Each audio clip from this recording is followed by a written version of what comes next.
Whew, all right, so let's take a look at this. This is all interesting. There's some, what I'm getting from this is there's some feminine intuition, emotions in play here, femininity, again, second chakra stuff. And second chakra stuff would be, this color. This is a carnelian, and it's good for, the second has to do with, again, our feminine intuition, our psychic abilities, the birthing, process is very much that of the second chakra. Or at least the carrying the baby, let's just put it that way. And very interestingly enough, your first card is the same as the Empress. In this particular deck, they call it the Earth Mother. It's the number 3 of the major arcana cards. And your environment is, Sagittarius, that either you guys are getting ready to birth a new venture, set a new venture in place, and or some of you may actually be having babies or getting ready to. You're like in your last trimester. It could be your own baby. It could be a grandchild. Or you could be becoming an aunt or uncle. So any of those could take place. All right. Yeah, I'm feeling like, I'm feeling like I'm hearing the word strides and tides. So for a lot of you, you've had to make big strides and changes in your work and go with the tide of change. And I'm feeling like a lot of you have done very well with this. I know Saturn has been in your first house, and I just feel like you guys have maintained a balance, maintained your own inner power, and done well, actually in relationships too. Some of you have had a lot of ground to cover. That could have meant studying. You've been preparing, projecting out how you want to see your life and how you want to see your work, your family, your home, your relationships. And I feel like, towards the middle of May, there's the feeling of newness, of the birth of something new, whether, like I said, it's in business or it's a new child here on planet Earth. Wow, lots been going on with some of you. I'm seeing actually a chalkboard, and this chalkboard has a lot of symbols on it. It means it's like it's old, ancient, like what you'd see in the Egyptian pyramids or the Mayan, but just those symbols. A lot of sacred geometry. If any of you guys are into that, is showing up on this, like quantum physics. I'm just saying. So if any of you all are studying quantum physics, or you're into that, or it's it's something new that you're working on that quantum physics has inspired you, that could be as well. Interesting. A lot of motion going on in the middle of the month for a lot of you. So that's an interesting environment card. Your second card is your challenge. And this is the Ace of Swords. They call it the Ace of Athames in this particular deck. It's the same as the sword cards. Traditionally, this would mean victory, success around your ideas. This would mean implementing and seeing accomplishment around ideas. See how this field mouse is looking up towards the sword. It's almost like he's trying to reach out and touch it, because there's so much victory surrounding this particular idea. So, okay, so what does this mean for you in your obstacle position? Because it is in the position of a challenge for you guys, this particular second part of the month. Well, it could be you're just not quite ready for that implementation. You're getting there, though, and a lot of you can feel it. You're feeling it from the environment. I think for some of you, there's somebody standing in your way. And I don't mean a physical way, but if you're trying to get a loan, or you're trying to get a document signed that you need signed to move forward, I feel like that maybe Mercury held you back a little bit and there's just an overlap or residual from that. I feel like actually, though, for some of you, there's a 4-leaf clover in this delay. The 4-leaf clover meaning there's some good luck in this. And usually, I keep going back to Mercury, but that's what Mercury usually represents, is reviewing anything people coming back into your life. But I'm seeing like good luck in this delay. So although you may feel like it is a hindrance, I'm not really feeling like it really is. It's going to be beneficial to you in the long run. Whatever you're trying to proceed forward, move forward with. And I feel like for some of you, this is a little bit of a secret too. You're not sharing it with everybody. And there's good reason for that. I think you're getting ready to feel delighted by your newfound success or creative project. It could be, if it has to do with the birth of a baby, then coming up, then you're this baby could be late in coming. It could be that they're a week or two late. So that could be as well. It's not really an obstacle. It's just, the part of life that, it sometimes takes longer than 9 months. But I do see success around whatever your obstacle is. There is good fortune because of this. And when I look at this third card of the unexpected, I feel really good about this because this is the 10 of Cups.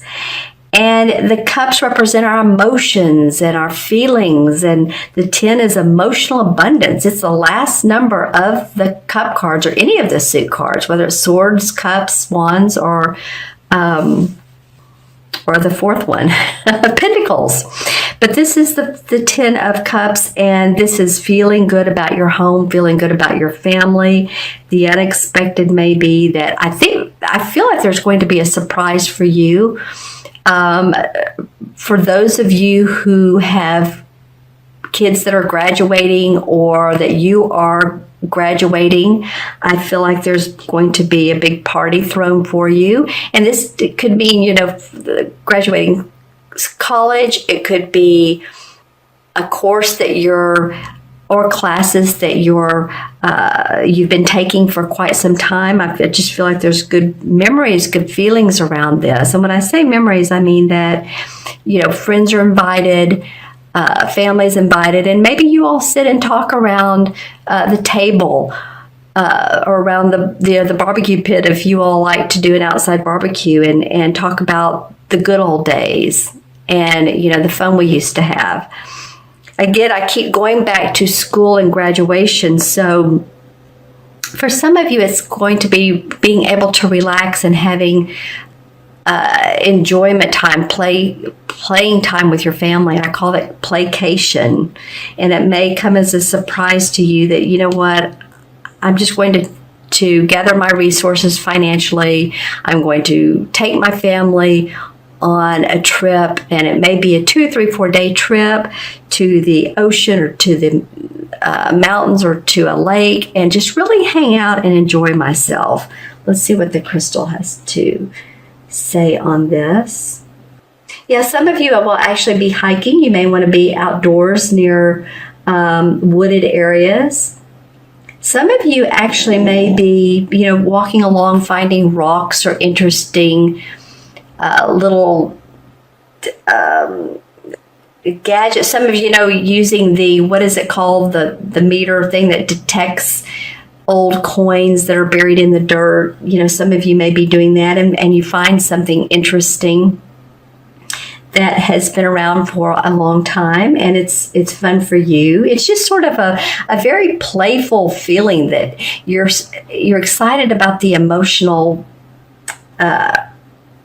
What emotionally rises that makes you feel so good? Let's just say that. Yeah, what you find buried deep in the sand, and that's metaphorically and physically as well. It's like an inspiration to you. All right, so let's take a look at the last card, and the last card is the High Priestess. That's the outcome card. This is another major arcana card, so you have two. And she is a person who uses her psychic ability. She's very intuitive.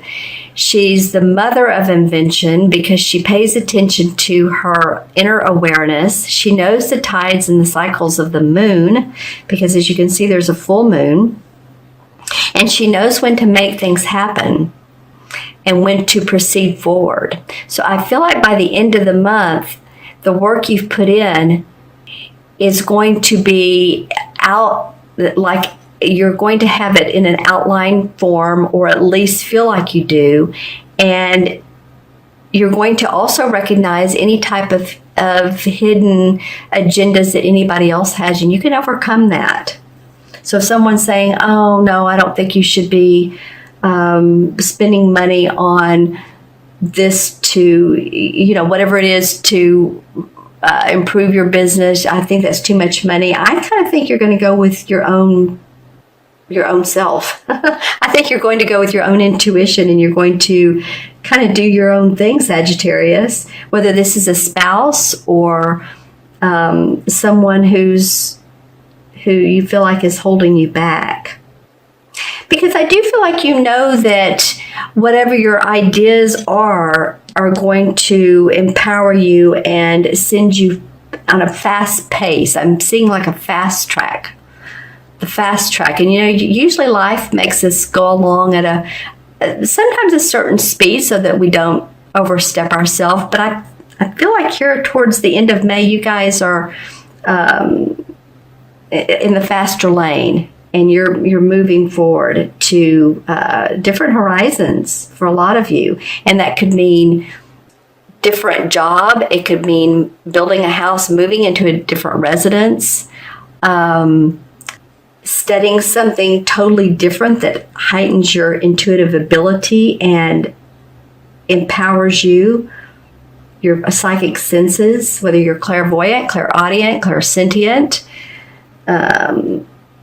you just know. Sometimes some of you might also, this may be way out there for some of you, but you may be into a type of mediumship or reading auras, just saying. And, if this could be your Sagittarius moon or rising sign.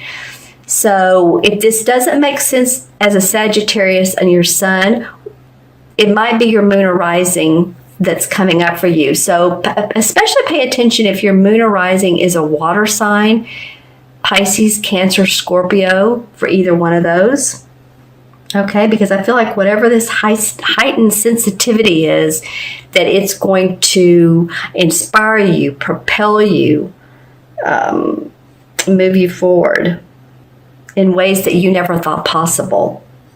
All right, let's select a couple of clarification cards. The Seven of Wands comes up, and the Seven of Wands is standing up for yourself. I said that earlier, that some of you are going to veto other people's suggestions and do it your way. See how she's very adamant about having these 7 wands on the wall the way she wants them, and she has her hand on her hips like, nope. And there's a fire, so it feels like it's, her passion. They're wands. They're about passion. They do represent the fire signs. Oops. And then one fell on the floor. And this is the 9 of Wands. Wow, very interesting. So you have felt a little bit protective around what you're doing, your work. And I said that earlier, that some of you are feeling like the need to be secretive or not display or relay all of your plans to everybody all at once. I do feel that. I feel like you're getting guidance not to do so. You have everything you need as far as what you are planning to do, and your home is secure. Sometimes this card can mean protect your home, protect your dwelling, make sure that your door is locked, and that. But I feel like you're Yeah, you are in a little bit of a protective mode. So you're standing up for yourself and the work that you're doing, because there's new light that's come out. This is sort of the your under consciousness, your subconsciousness. Let's just say that the underplay of what's going on, what you're feeling, what you're thinking. Okay, so let's add up the numbers here. Different readings, Sagittarius, I have to say. We have 3. This is 1, so 3, 4, 14, 15, 16. Do that backwards. 12, 13, 14, 15, 16. 1 and 6 is 7. And 7 again is about being analytical. It's seeing the truth, the underlying mysteries of life. And I think that's, what this High Priestess, the outcome card, is going to empower you to do. All right. So we have 16 in the major arcana cards, and the 16, drum roll, is it's interesting. It's the Tower card. So some of you may feel like the walls are coming down from your protective instincts. The card that came up earlier, this 9 of Wands. This is about casting off, the Tower card is about casting off emotional or physical burdens that restrict you from having accomplishment. And so you may need to do that with this card. Release oppression and be yourself, Sagittarius.